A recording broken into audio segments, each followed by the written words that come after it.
Om Ajnanaatimirandasya Jnananjana Shalakaya Chakshurunmelitam Yena Tasmai Shri Gurave Namaha.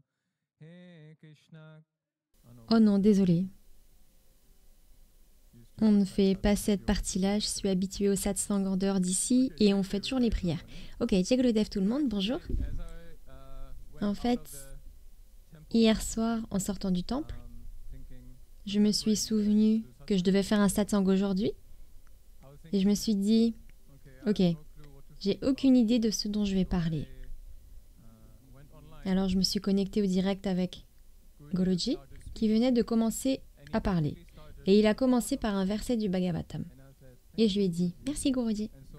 Et j'ai donc pris le verset dont Guruji a parlé au tout début, après leur session du midi, donc notre session du soir pour nous.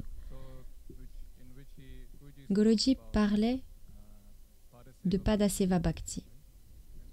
Et donc Guruji mentionnait le verset du canto 3, chapitre 9, verset 6, qui est en fait le canto 3, en particulier la première partie du canto 3.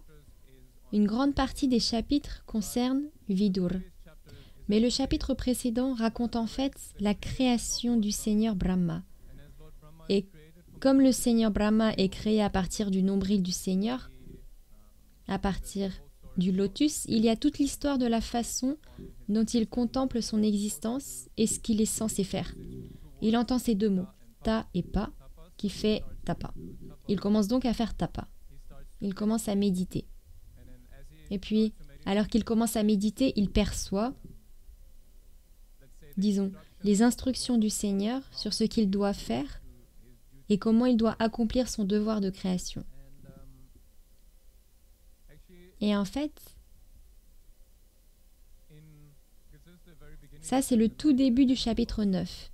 À la fin du chapitre 8, il est décrit comment le Seigneur Brahma, après avoir accompli ses tapas en percevant son dharma, en accomplissant son dharma, il perçoit le Seigneur. Et il perçoit le Seigneur en fait de sa tête à ses pieds.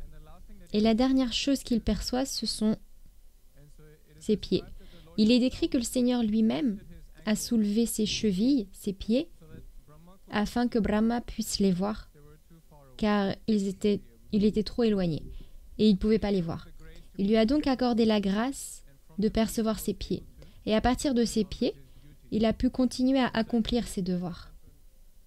Ainsi, le canto 3, chapitre 9, contient les différentes prières du Seigneur Brahma à Shri Hari, décrivant, disons, la grandeur de la création. Et ainsi, dans le canto 3, chapitre 9, verset 6, il dit «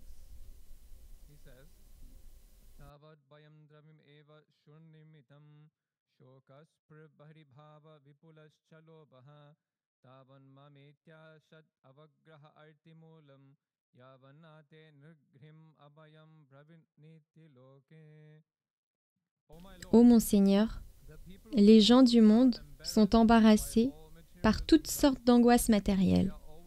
Ils ont toujours peur. Ils essayent toujours de protéger leurs richesses, leur corps et leurs amis. Ils sont emplis de lamentations, de désirs immoraux et d'objets. Ils basent avec avidité leurs projets sur les conceptions fragiles du je, du mien et du moi. Tant qu'ils ne prennent pas refuge à tes pieds de lotus, qui donnent la sécurité, ils sont remplis de telles angoisses. » Et en fait, j'ajouterai le verset qu'il a prononcé auparavant.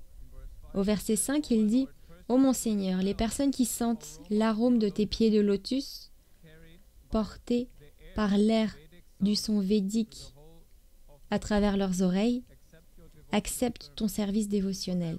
Pour elles, tu n'es jamais séparé du lotus de leur cœur. » Et donc, évidemment, Guruji a mentionné ce verset du Bhagavatam en rapport avec Padaseva Bhakti. Padaseva renvoie à beaucoup de choses. Mais spécifiquement, Padaseva signifie le service direct au pied de Shri Hari. Il n'y en a qu'un seul dans toute la création qui accomplit réellement Padaseva. Une seule, c'est Mahalakshmi. Mais à plus grande échelle, et c'est pourquoi Padaseva Bhakti est lié à la pratique du Om Chanting. Padaseva en général, c'est le service à tout ce qui vient, à tout ce qui sort de ses pieds de lotus. C'est-à-dire tout, c'est-à-dire toute la création. D'une certaine manière, c'est ce que Mahalakshmi est, Prakriti, la création. Et donc on pourrait voir, disons, dans une image cosmique, que tout dans cette création sert le Seigneur. Mais plus on s'éloigne de la pureté ou de la droiture de Mahalakshmi elle-même, de l'état de Mahalakshmi lui-même, plus on oublie cette réalité, cet endroit auquel on appartient, où l'on se trouve. Et donc, plus vous vous éloignez, plus vous l'oubliez. Et en fait, c'est là tout le chemin que nous essayons de parcourir à nouveau, pour essayer de nous souvenir. Et comme je l'ai dit, Padaseva signifie le service aux pieds du Seigneur. Et comme il est dit ici, dans ces deux versets, si vous servez les pieds du Seigneur, vous réaliserez que c'est en fait lui qui vous sert. Et c'est ce que Guruji a dit hier aussi. Et ici, il dit qu'en servant les pieds du Seigneur, vous réaliserez qu'il n'est jamais séparé de vous.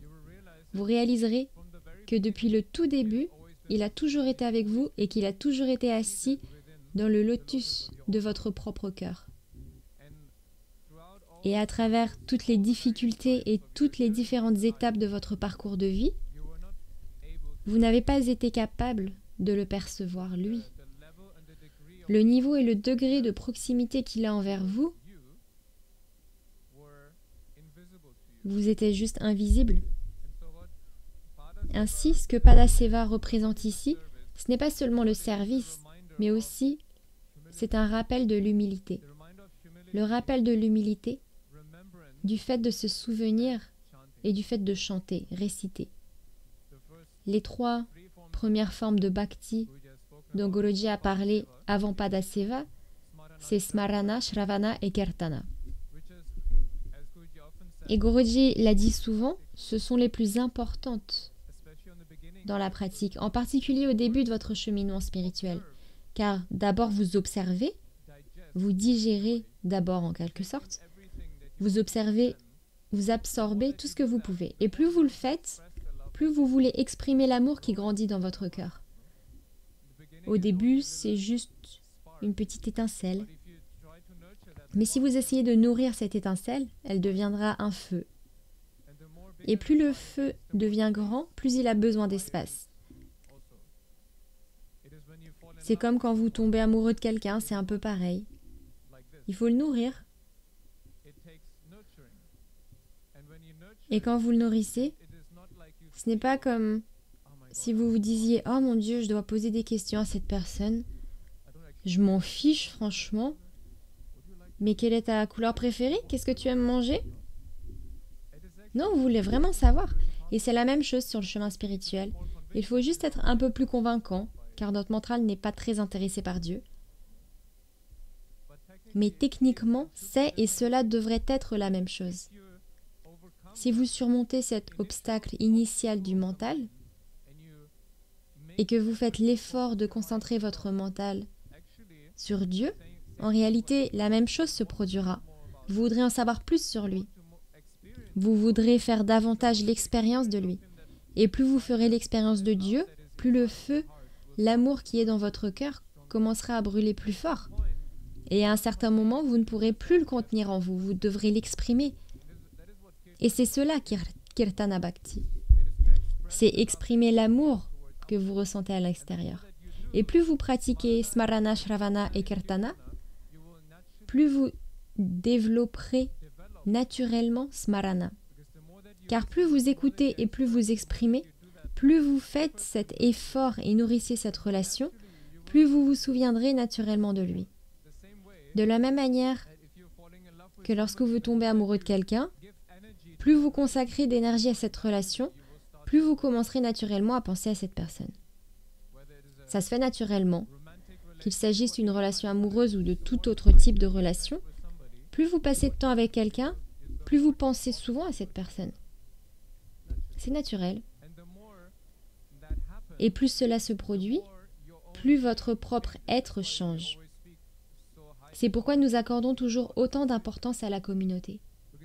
Parce que ça fonctionne dans les deux sens, non? Mais vous verrez comment, ou vous ne le remarquerez pas la plupart du temps vous-même, comment vous changerez mentalement et parfois physiquement en passant du temps avec quelqu'un. Vous ne commencez pas nécessairement à ressembler physiquement au gourou. Comme le dit souvent Guruji, je pense que la plupart d'entre nous sommes physiquement un peu différents de Guruji. Et ce serait un véritable miracle si, d'un coup, et sans la grâce de la lumière du soleil, nous commencions à ressembler à Guruji. Mais vous verrez comment, et vous pouvez le voir très clairement, car vous ne pouvez pas imiter Guruji, n'est-ce pas? Mais vous verrez, si vous êtes vraiment très dévoué et absorbé par le service à Guruji, par exemple avec la musique, il y a une personne en particulier que je connais qui m'a souvent troublée quand elle se mettait à chanter et que je n'étais pas dans la même pièce, parce qu'on aurait dit que c'était Guruji qui chantait. Parfois, quand on passe du temps avec des gens, on sait reconnaître le bruit de leurs pas, et sans les entendre, on sait qui c'est. Par exemple, quand je suis dans la cuisine de puja, je sais quel pujari arrive de l'autre côté de la porte, la plupart du temps. Je sais que quand je dois m'écarter de la porte, car c'est un peu dangereux dans notre cuisine de puja, quelqu'un ouvre la porte et vous êtes debout de l'autre côté, c'est pas très agréable.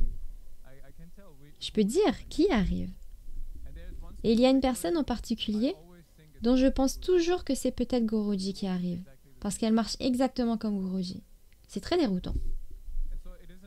Et donc ce n'est pas comme ça, ce n'est pas nécessairement physique. Et donc la dernière chose dont Guruji a parlé en rapport avec Padaseva Bhakti, c'est de savoir à qui vous appartenez. Ce qui va évidemment de pair avec le fait de savoir d'abord qui vous êtes. Vous devez savoir qui vous êtes, ce qui est une question d'humilité. Lorsque vous découvrez qui vous êtes, vous devenez également humble, car vous réalisez qui vous êtes par rapport à lui. Tant que nous ne savons pas qui nous sommes, nous pensons très souvent être supérieurs à lui, ou tout au moins, nous confondons le type de relation que nous avons avec lui. Mais dès que vous réalisez qui vous êtes, vous réalisez qui il est, ou qui vous n'êtes pas. Disons-le comme ça. Guruji a donc parlé de Padaseva, qui vous fait également réaliser à qui vous appartenez, qui vous êtes en vérité. Et il a fait référence à une histoire. Il n'a pas raconté l'histoire, mais il a fait référence à l'histoire de Narasimha Mehta, dont nous avons une image quelque part. Je crois qu'il est de ce côté.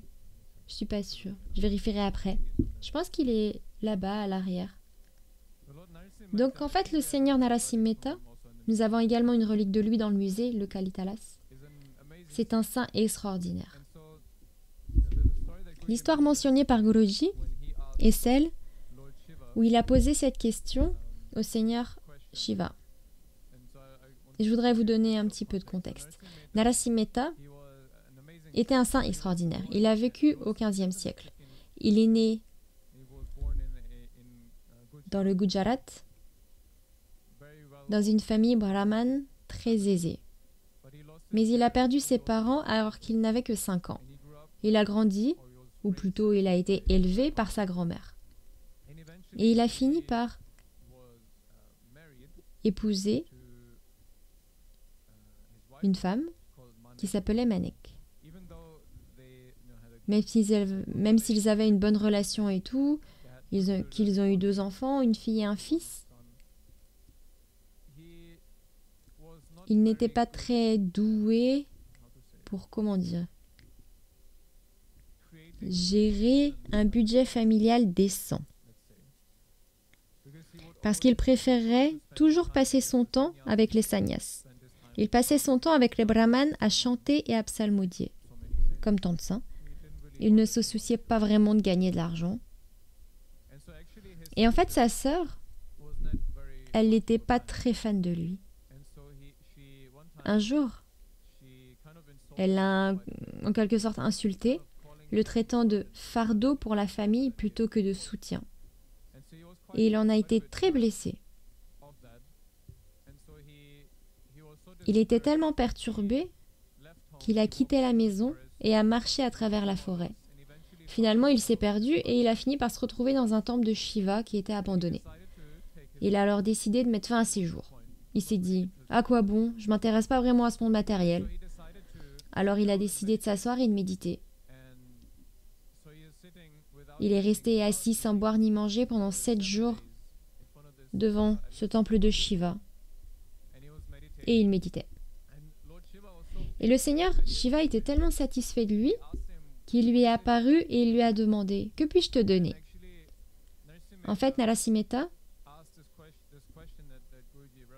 a posé cette question dont Guruji a mentionné hier. Il a dit « Donne-moi ce qui t'est le plus cher. » Et c'est ce que Guruji a demandé hier. Combien d'entre vous ont demandé au Guru de vous donner ce qui lui est le plus cher à lui? Et le Seigneur Shiva lui a accordé cette bénédiction. Alors qu'est-ce qu'a fait le Seigneur Shiva? Il a amené Narasimha dans un autre royaume. Il l'a en fait emmené au Rasa Lila. Car Narasimha lui avait demandé de lui donner ce qui lui était le plus cher. Et ce qui était le plus cher au Seigneur Shiva, c'était d'assister au Rasa Lila avec Krishna. Et donc Narasimha, il observe cette scène et il est... Vous pouvez leur ouvrir la porte? Et il voit dans la béatitude de l'observation, il reçoit en fait un devoir dans la scène du Rasa Lila et on lui confie la tâche de tenir la bougie. On lui confie la tâche de tenir la bougie afin que Krishna et les gopis aient de la lumière, qu'ils puissent voir quelque chose pendant qu'ils dansent. Et il est tellement absorbé par l'observation de ce Rasa Lila qu'il ne remarque même pas que la bougie se consume et qu'elle lui brûle la main. Et il continue simplement à regarder sans se soucier de sa main brûlée, de la cire qui coule sur sa main. Krishna, lui aussi, il est très satisfait de sa bhakti, de sa dévotion, qu'il s'approche de Narasimha et lui pose la même question que Shiva. Que puis-je te donner? Que puis-je faire pour toi? Et Narasimha répond à Krishna. En fait, je ne veux rien. La seule chose que je veux, c'est pouvoir me souvenir de toi en permanence. C'est la seule chose que je veux. Et à partir de ce moment, bien sûr, Krishna lui a accordé très joyeusement cette bénédiction.